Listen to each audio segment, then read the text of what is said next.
our video, I'm going to talk about the function check on our firearms. We want to make sure that we function test them to make sure that all of the functions are working. Remember that in all of our handling of firearms, we are adhering to the safety rules. And number one thing that we consider is that all firearms are loaded. So before I perform the function check on this gun, I'm going to make sure that it is unloaded. So we're going to take out that magazine, we're going to rack this slide, and it's going to dump out that ammunition. I'm then going to lock the slide, and I will check that chamber and make sure that there's nothing in there. Now I know that this gun is unloaded. We do have snap caps in this gun because we're going to be doing a function check. And for the 22s especially, if we're going to function check them, we're going to press that trigger and make that hammer and striker go forward. We want to make sure that there is something on the breech face to protect it from that firing pin.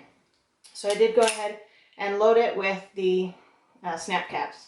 So we made sure as we were doing the unloading that our magazine release works and that the magazine goes back in and it snaps in and functions there. We made sure that the slide worked.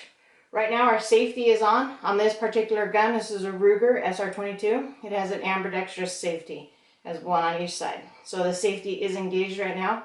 So if I press this trigger, always keeping the gun pointed in a safe direction, and remember our safe direction is that if we had a negligent discharge, there would be no loss of life and minimal property damage.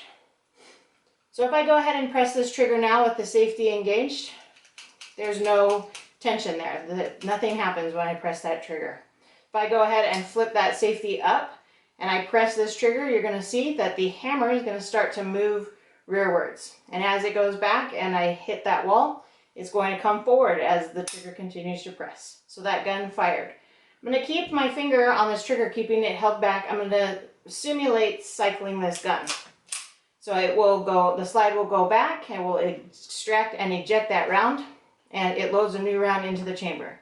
Now as I go to release that trigger, we're going to hear that audible click on the reset. There's that audible click. I'm going to press the trigger again, make sure that it functions. It functions just fine. I'm going to cycle that slide. Now what I'm going to do is I'm going to release this trigger.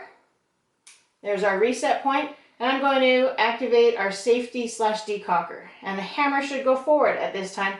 However, there will be a block in there. It will not release the firing pin onto this ammunition or onto this snap cap. So our safety works just well, and we see that there is no tension in our trigger anymore. So the function check on this firearm is complete. We know that it functions well, and we can safely go out and test this at the range live fire. Thank you very much for watching, and we'll see you again next time.